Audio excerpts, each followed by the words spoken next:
Huu wimbo wa taifa wa Tanzania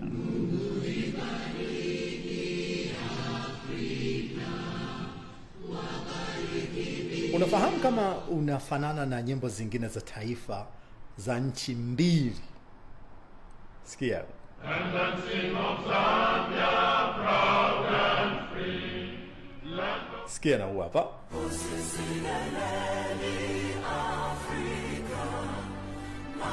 Hizo nchi mbili ni Afrika ya Kusini na Zambia. Mirindimo sawa sawa kabisa. Kinachotofautiana ni lugha tu. Hii inawezekanaje? Bahati mbaya au ilipangwa? Acha nikueleze. Inasemekana mrindimo wake ulitungwa mwaka 1897 na mwalimu wa Afrika ya Kusini huyu Enoch Sontonga. Wimbo huu ulianza kanisani, baadaye ukaanza kutumika shuleni, halafu ukaibukia katika harakati za ukombozi, hasa katika ukanda wa kusini wa Afrika. Sasa wajua, kufanana kwa hizi nyimbo tatu si bahati mbaya.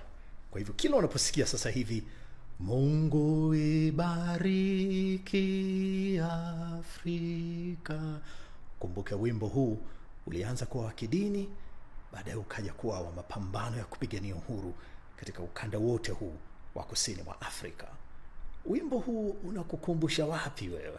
Tuandikie kwenye maoni hapo.